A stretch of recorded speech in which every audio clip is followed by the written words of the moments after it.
There's also this QUAZII video from 3 days ago I thought would be fun to watch. Good. Trailer for Dawntrail. We're talking about the launch trailer for Dawntrail. We'll look through the trailer. Quick react. React in real time to trailer first. Okay. Well, we can just see his opinion of it. Okay, let's break it down. Because I've seen the trailer many times. So opening shot, leaving Sharlayan, really apt, and walk. And if y'all want to see the React copy, I'm going to link to this video. Started with us arriving in Sharlayan. I just thought it's kind of a nice full circle that we're leaving Sharlayan, setting shores for the new continent, right? Although if you did the latest MSQs, it seems that some of the Scions might not set C off from Sharlayan, but instead elsewhere in Eorzea. I won't spoiler you in case you haven't done it. One thing's for sure though, in this very still cap here, I think a lot of people will be missing Graha. I don't know if Graha will even feature heavily in the MSQs. I guess not. I don't think. That's not true. Graha will 100% be very much in the MSQ, okay? Because in the CGI trailer, he's there in Tural eating a BFT. Big fat taco. He's sitting there doing that. So they wouldn't put that in the CGI trailer and hype us up about this for years now. I mean, like a year or however long it's been. He was in the key visuals, neither is Tataru. You know, the game has to evolve. But he has to let... Here's what's going to happen. I can tell you right now. Graha, he is going to stay behind for Kryl to have her little adventure in the first part.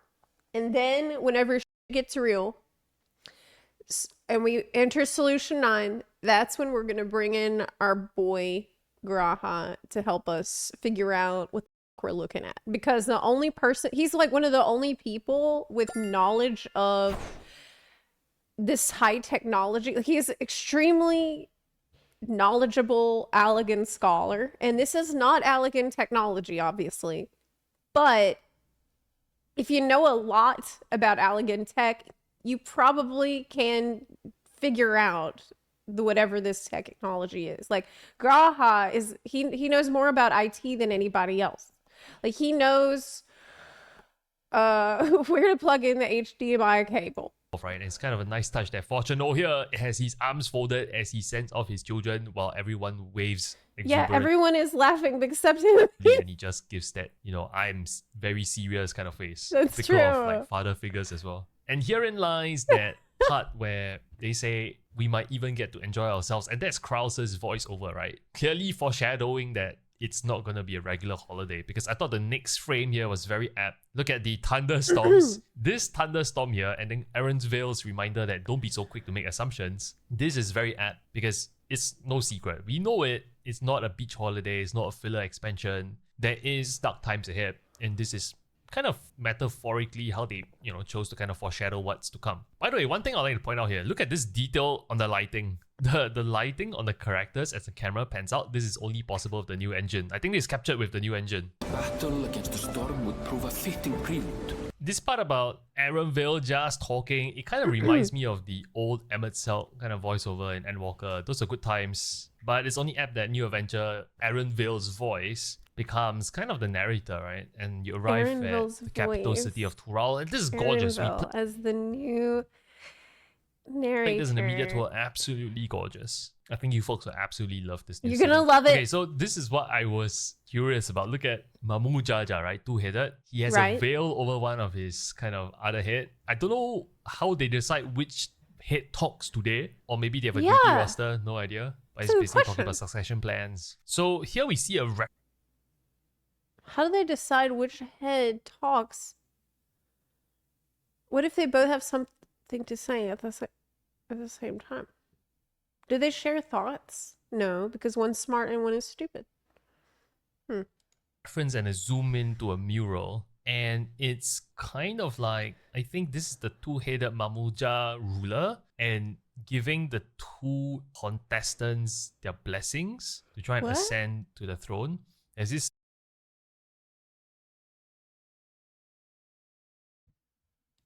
like purple light. It looks like Tetris. It looks like playing Tetris here and trying to figure out like it's how you have obstacles on the arena. Thing that I have no idea what it means, but I would assume this is kind of a key card, and you need this key card to access It's a like certain a part Sheikah to start the slate. challenge. Just my guess. This is a big bad that we talk about Vagliama, right? Or maybe I totally butchered the name, Laligamanda. but you get the point from FF11. Question is, sorry. why is it in prison here? Nobody knows. But it's clearly in the more icy zone of the brand new continent. Yeah, I why like is this it shot a lot. imprisoned? This shot of them sailing through like the waterfall. Really, because one of the big features that we had in the Dawntrail Media Tour is just being able to see like the water features and stuff. Water like, is so super cool. pretty. Okay, so this camera shot I thought was interesting. So that's Kryl, that's Alfino and Elise, that's the Warrior of Light. Who is this person? Because clearly from the build looks like Lalafell, right? I didn't even notice them before. You're right. There's someone else there. It looks like one of those Pelu Pelu people. It definitely is a Pelu Pelu. And then Vale is here to the side. Okay, this is when the trailer really picks up, when they transit into the second half, and I think this is what sells the expansion. The legendary City of Gold. Okay, this door here, very reminiscent of Alagan technology. Like, resemblance Do we see Graha in these scenes? is uncanny, even though it doesn't really look like Alagans. It's It's almost not like Alagans. a branch of Alagans. Maybe they came from the same ancestors, no idea. Pure speculations at this point. Well, we know who founded the Alligans. So, I mean, I like the stories about the ancients. I've enjoyed them a lot. But I'm also a little concerned about if, and we don't know anything right now, obviously, but if everything keeps leading back to the ancients, I think it can end up narrowing the world rather than expanding it. It's like, if everything can be explained by ancients, then I think it lessens the greater mysteries and makes the world feel smaller. And so I'm kind of worried about that, if that's the direction that they're planning to go into. Yeah, I don't know. I don't know if that's going to be the case, but it has definitely been something that's on my mind. But you see this floating platforms here, kind of reminiscent of like chemical facility kind of thing. Okay, so again, we have two Lalafells, right? One chasing after another, and then one crosses the barrier, Yeah. and then kind of looks back with teary eyes as though they're taking parting. the bottle to somewhere where there is no return. My guess. can't go back. Okay, this part, to me, it's like Solution 9 activate, right? Solution 9 comes to life. Solution 9 was underground for the longest of time. Nobody knows about it. Suddenly it erupts, and they kind of take to the skies and enter combat with the continent. I'm not sure, but It erupts. You think it explodes? But what would cause it to activate? Is it because we're meddling in there? We're poking around and exploring, and we're seeing what's going on, and we're like, what does this button do? Boop. And then it just explodes. Is that what's going to happen? We're trying to have fun on our vacation, and we're getting into places that we don't even know what it is or where it is or why it's there, and we just... look at this, right? This is like Starfleet destroyer kind of scenes coming here. Like they're sending out their troopers, Yeah, we've got flying like machines a... and whatnot, What? and fighting War? who, no idea. But it seems we are taking arms against kind of like an ancient, advanced technological civilization. Yeah, here you go. Like this is like very Star Wars to me at this point. And this is them attacking the city, right? If you just rewind the footage here, look at this. This is the tents over here tells you that this is the capital city of Tural. So these dudes, they are in the capital city, rampaging through the city, not knowing why the hell they're sieging the city, but this is the source of conflict.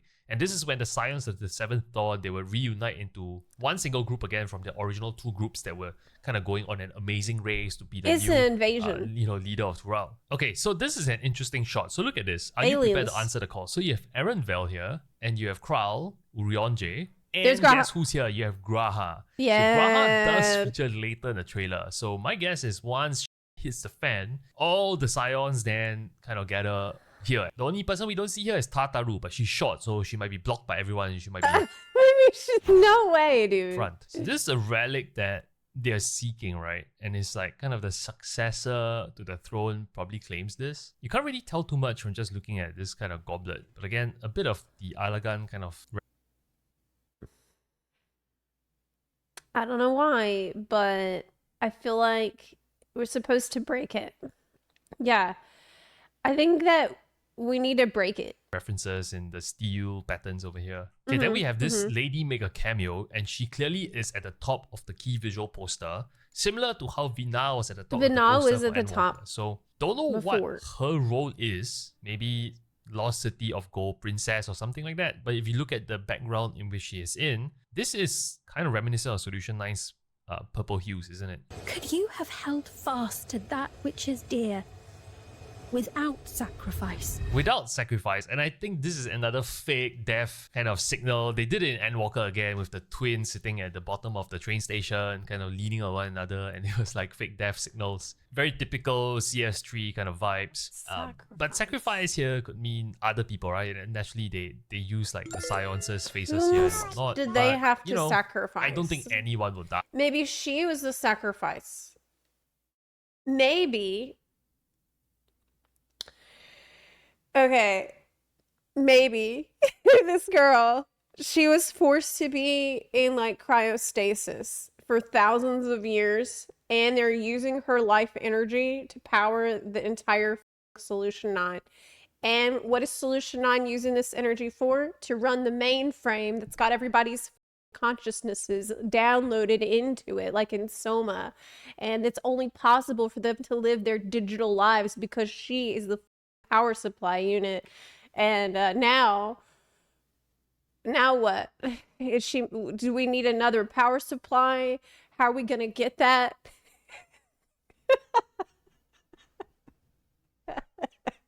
Don't let me cook. Don't let me do this. Is just one of those things. And then we get this animated shot of the Warrior of Light, which is super cool. Like, I really like the shot a lot.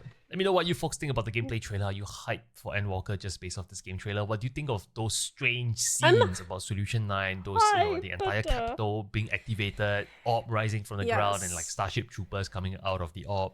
What does that mean? What's your theories? Love to hear them. If you enjoyed this video, shout out to my theories are dumb. Valagarmonda being stuck in ice is a reference to Final Fantasy VI, where the creature first appeared. Terra, it first encounters it trapped in ice in that game. Uh-oh. Well, I'm glad I don't know a lot about FF6, because I would rather be surprised about some things.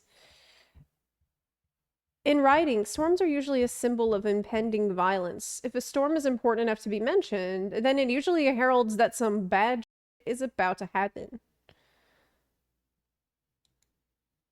But that we know that it will be bad. And they lied about it being a chill summer vacation. They lied about it.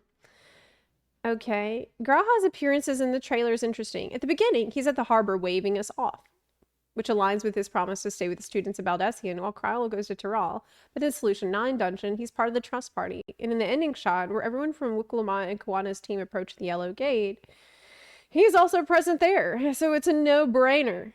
Wait, Yellow Gate. Oh, you know what it is? You know what it is? They're going into the yellow mist. And if Elden Ring has taught me anything, she's just getting ready to do the DLC, and she knows, like, it's gonna go the same way that it went the last 100 times. Maybe that's what happened to all these people, right? They they keep going into the yellow mist and the golden mist. I do it too. You go into the fog. Don't. At a certain point, you need to know when it's time to stop.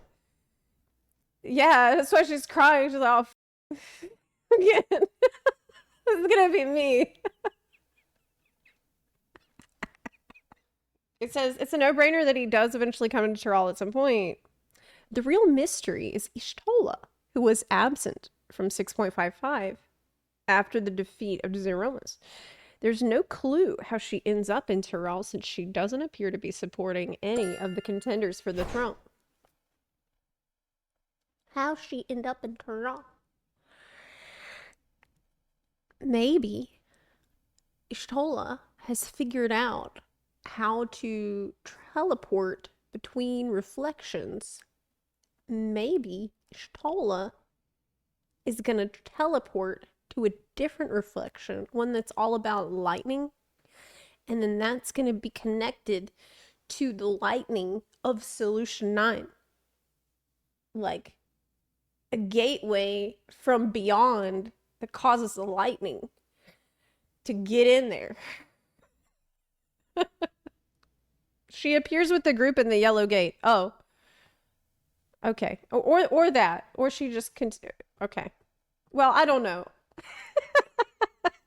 Don't ask me. Don't ask me, dude. I got no idea. I'm just, imagining things. Get debunked. Debunked.